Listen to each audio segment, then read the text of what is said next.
Good morning. Today we are going to discuss lightning, which is a natural disaster. In this section, we are discussing its causes and effects. What is meant by lightning? എന്താണ് lightning എന്ന് പറഞ്ഞു കഴിഞ്ഞാൽ മിന്നൽ എന്ന് നമുക്ക് പറയാം. A lightning strike is essentially a high amplitude direct current pulse with a well-defined waveform. വേവ്ഫോമിലുള്ള കറന്റിന്റെ high ആംപ്ലിറ്റ്യൂഡിലുള്ള പ്രവാഹത്തെയാണ് നമ്മൾ ലൈറ്റ്നിങ് എന്ന് പറയുന്നത്. Most lightning that reaches the ground, that is about 75% to 90% are negatively charged. ഗ്രൗണ്ടിലെത്തുന്ന അധിക ലൈറ്റ്നിങ്ങും നെഗറ്റീവ്ലി ചാർജ്ഡ് ആണ്. Damaging effects of lightning. It includes direct effects and also indirect electric effects.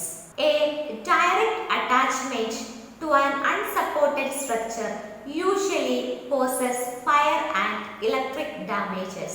മിന്നൽ unsupported ഒരു പ്രൊട്ടക്ഷനും ഇല്ലാത്ത സ്ട്രക്ചറിൽ വന്നു പതിക്കുകയാണെങ്കിൽ അത് തീപിടുത്തത്തിനും ഇലക്ട്രിക്കൽ ഡാമേജിനും കാരണമാകുന്നുണ്ട്. Lightning may also cause explosion. Lightning എക്സ്പ്ലോഷനും വഴിയൊരുക്കാറുണ്ട്. ലൈറ്റ്നിങ് വന്നു പതിക്കുന്നത് പോറസ് ആയിട്ടുള്ള ഒരു സ്ട്രക്ചറിലാണെങ്കിൽ അഥവാ ചിമ്മിനി പോലുള്ള പോറസ് ആയിട്ടുള്ള സ്ട്രക്ചറിലാണ് വന്നു പതിക്കുന്നതെങ്കിൽ ഇതൊരു എക്സ്പ്ലോഷന് തന്നെ വഴിയൊരുക്കുന്നുണ്ട്. It causes also ignition of structural materials.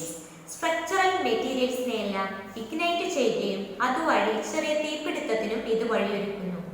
Indirect effects include flashover. An example for flashover is lightning occurs across a tree. മരങ്ങൾക്കും മറ്റും മിന്നലേൽക്കാറുണ്ട്. ഇതിനെയാണ് നമ്മൾ ഫ്ലാഷ് ഓവർ എന്ന് പറയുന്നത്. അതുവഴി മരങ്ങൾ വീഴാനും ഒടിയാനുമെല്ലാം സാധ്യതയുണ്ട്.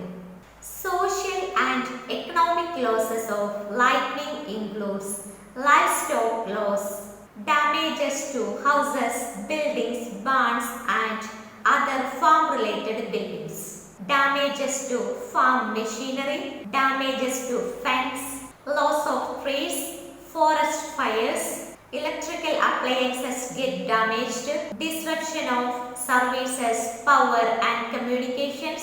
Lightning affects health also. It includes injuries, fatalities, deaths and also physical and mental stress due to loss of health, money, property and life. And finally, economic loss to repair damaged infrastructure. മിന്നൽ പ്രധാനമായും കർഷകരെയാണ് ബാധിക്കുന്നത്. നമ്മുടെ വീടുകള്, ധാന്യങ്ങള്, അതുപോലെ തന്നെ machinery, farm മെഷീനറികള്, അതുപോലെ തന്നെ farm related ആയിട്ടുള്ള ഒരുപാട് സ്ട്രക്ചേഴ്സിനെയെല്ലാം മിന്നല് വൻതോതിൽ ബാധിക്കുന്നു. മരങ്ങള് വീഴുന്നതിനും കാട്ടുതീ ഉണ്ടാകുന്നതിനും ഇത് വഴിയൊരുക്കുന്നു.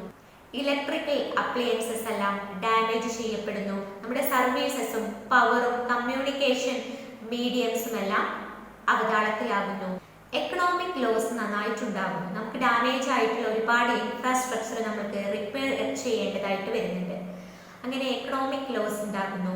ഹെൽത്ത് ഇഷ്യൂസ് ഉണ്ടാകുന്നുണ്ട്. ഒരുപാട് ഇഞ്ചുറീസ് വഴിയൊരുക്കുന്നു. ഫെറ്റാലിറ്റീസ് ഉണ്ടാകുന്നുണ്ട്. സംടൈംസ് ഡെത്ത് വരെ സംഭവിക്കാറുണ്ട്. പിന്നെ ആളുകൾക്ക് ഫിസിക്കലും മെന്റൽ സ്ട്രെസ്സും ഒക്കെ ഉണ്ടാകുന്നുണ്ട്. അവർക്ക് നഷ്ടപ്പെട്ട ലോസിനെ കുറിച്ച് ആലോചിച്ചിട്ടും അതുപോലെ തന്നെ ലൈഫ് പ്രോപ്പർട്ടിയിലുള്ള ലോസിനെ കുറിച്ചൊക്കെ ആലോചിച്ചിട്ട് പല ആളുകൾക്കും മെന്റൽ സ്ട്രെസ്സും ഫിസിക്കൽ സ്ട്രെസ്സും എല്ലാം ഉണ്ടാകാറുണ്ട്. Okay, thank you.